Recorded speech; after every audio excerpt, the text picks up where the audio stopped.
Welcome to Wellness Quarters, where wellness lives. My name is Gayle Nowak. I'm your host, Wellness for All expert leader, and communication and emotional wellness coach. The Wellness Universe is thrilled to bring you this inspiring interview series with our members as part of the Wellness for All program. We bring experiences like this to you because we believe happy, healthy, and healed humans lead to peace globally.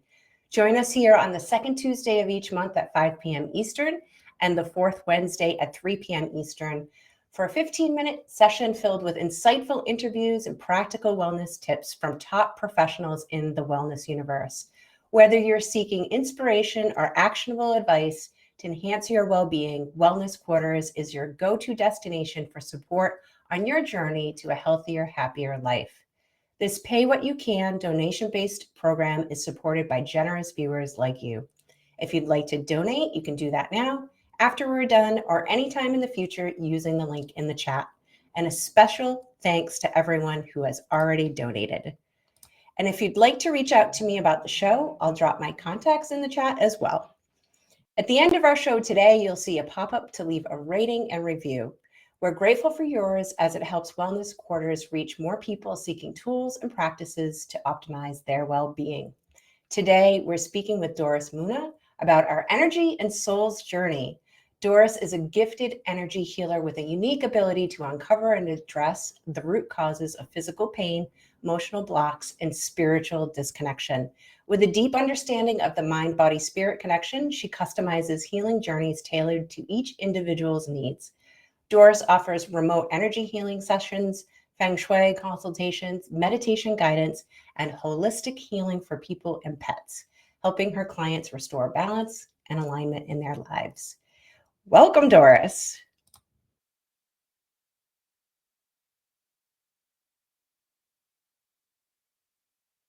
Hello. Hello, I hear you. Yes. We don't hear you. Hey, and there we are. Beautiful. Oh, Welcome. thank you. Thank you for doing this, Gayle. Yeah, I'm really excited for our conversation today. And I know that your work is deeply rooted in energy healing and spiritual alignment. And I'm just curious, what led you to this path and how has your own journey influenced the way that you guide others today? Yeah, that was a long, long time ago. And it started with me having physical pain, emotional confusion, not knowing what to do. I knew I had a calling, but I didn't know what it was. So as I grew up, and started on this path of energy healing, studying with different masters, and then started understanding myself, started understanding my soul's journey. And this is what led me from A to Z, or I'm not at Z yet, but heading that way. Right. So it was just struggles for me personally. And after a while, I thought, wow, I have a system. I fixed this. I could apply it to others, I could help others. And that's how I started. Yeah. So you're mentioning physical, it kind of started as physical pain for you. And I know in that mind, body, spirit, it's all connected. In your experience, what do you see in your practice or when you're working with clients? Like, what are the most common root causes of pain and disconnection? And what's the benefit of addressing the root rather than the symptoms? This is a very deep question. I'll try and answer it briefly. When there's pain in the body or discord, it's usually due to emotional or mental body having a discord or something not going right. It's amazing when you find your calling and you find what you want to do, all these pains disappear. And a lot of people come to me with that kind of thing, saying, I don't know what I'm supposed to do in this life. Or they have physical pain. And pain can be different. It could be in the joints, it could be in the organs, it could be all those things. And once they find their calling, once we talk about their purpose, things become smoothly. And interestingly enough, all these causes are grounded or started in childhood. And it's perception. And this is a very hard thing to explain to people, that everything we go through is our own perception. I deal with families, and one kid hates the mother, and one kid has no problem with the mother. They were both brought up in the same home, but one reacts differently. And if we were to try and change our perception, it's not easy, but try and look at things differently, a lot of our aches and pains would go away. But that's a long story. Not everybody is able to do that. Yeah, that makes a lot of sense too. Connecting in, I've never heard anybody say it that way, but connecting in to your purpose, even if it's not completely known to you, having a sense of it and sort of being on the path of that. I've noticed that in my own experience too. Like the more clarity, the more calm I feel, the more resilient I feel. So that's really interesting, that connection. I've never heard that before. So Most people, yeah. Go ahead. Most people have gut feelings, and gut feeling is more focused on the solar plexus. It's the I, Right. the ego, the leadership, the front of the person. However, that's not guidance. This is more gut feeling. Guidance comes from the crown, and also the chakra above the crown chakra, which is what attaches us to our divine spark, to our higher soul. That guidance is our calling. That guidance helps us to move forward in our calling. And that's why I emphasize meditation so much. We got to enlarge the crown, but enlarge it in relation to all the other chakras. Just enlarging the crown alone is not going to fix it. But when all your chakras evolve and develop at the same time, the crown naturally will expand. And Yeah. hence you But guidance. yeah, I was going to ask you how, when we're expanding or even balancing, simply balancing one chakra, how does that impact the rest? Do we need to be aware of our other chakra centers? Can we open up one, but then we have to think about others? How does that work? Yeah, your questions are very good. I could write a book about each one. You're good at uh, chakras. Each person has like not a DNA, but a pattern in their chakras. And some have natural ability or natural expansion in some, and some have a weakness. Now, the weakness or the strength comes from childhood experiences, or sometimes things you bring into this life from past lives, if you believe in that. So this meditation that I'm going to share the link with later on is a chakra that deals with is a meditation that deals with all the chakra. It balances all of them. And I'm in favor of that. I don't like those when they say, oh, join this class and I'm going to expand your heart chakra and you're going to find the love of your life. It doesn't work like that. You got to be balanced everywhere to find the love of your life. Sometimes you're not meant to meet them. And so my philosophy, and I've seen it happen I've been in practicing over 25 years, it's got to be the balance. It's got to be all the chakras together. Beautiful. I love that. Yeah. Um, I'm thinking about your topic, and I'm going to go a little bit more practical for a moment. So I've heard from various sources that we make around, I don't know, 30 to 35,000 conscious decisions daily. Ooh. And when it comes to our major decisions in our life, I feel like we tend to think about them, right? Like we tend to spend some time deliberating before we actually make those decisions. But if we have 35,000 decisions that we make daily, how might those daily choices affect our energy and well-being? It tires you. I can't imagine the mind being actively engaged in something like that.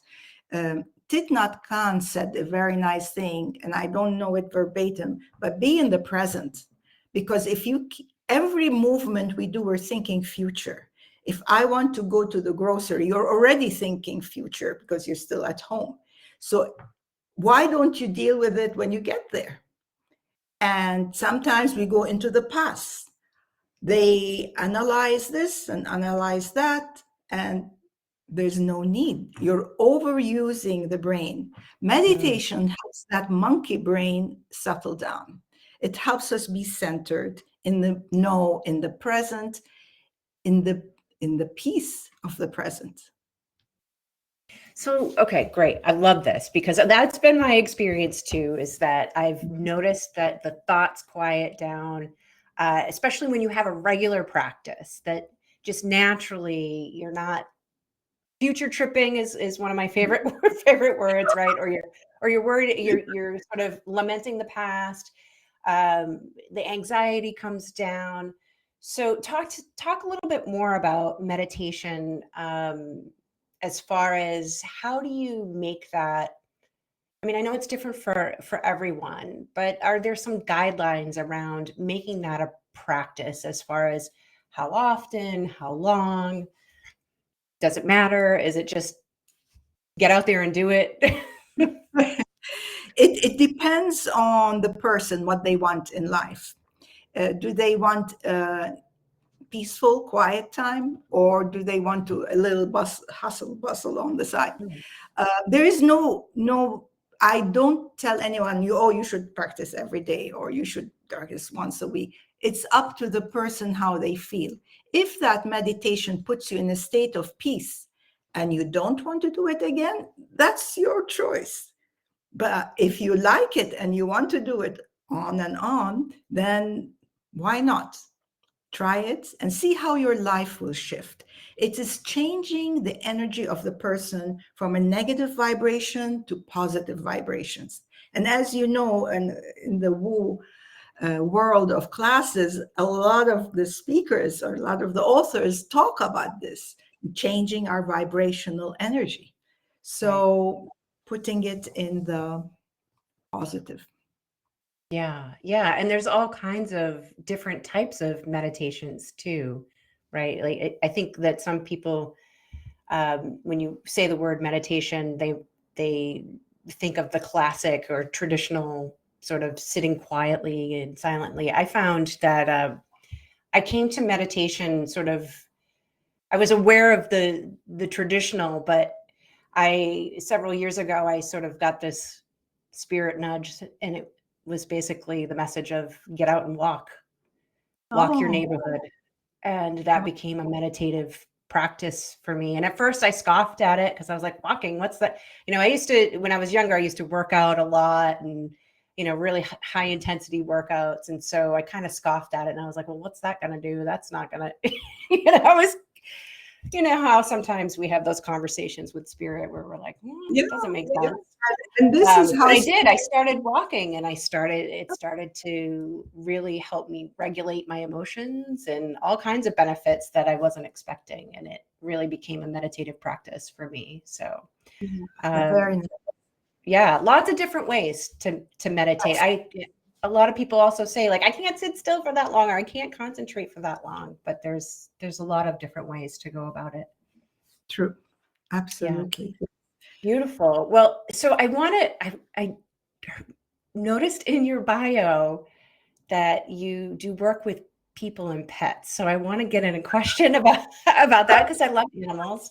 So when you're working with people and pets, what do you see commonalities or is it different between humans? I mean, humans are animals, but you know what I mean? Humans and animals.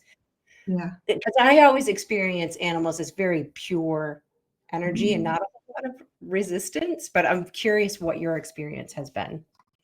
Yeah, my short answer to that is they are the angels in our lives. So we choose them to help us on our journey.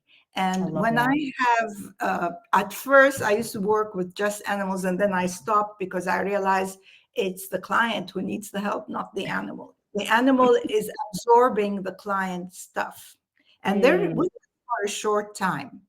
And they're amazing. They unfortunately have a shorter lifespan than us, or maybe that's all they can handle. I don't know. Right. But yeah, so they take a lot of our stuff.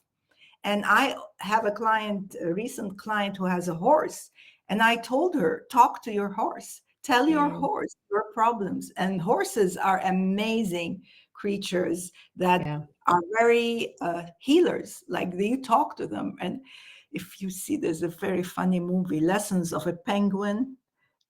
In the movie, go see it. The penguin becomes a therapist. Like, it's hilarious. Oh my God. Love that. I'll have to look that up. Beautiful. Well, for those who want to learn more about your work and connect with you, what's the best way for them to do that? Yeah, I'm going to put here a link, meditation that I recommend highly. And oops, nope.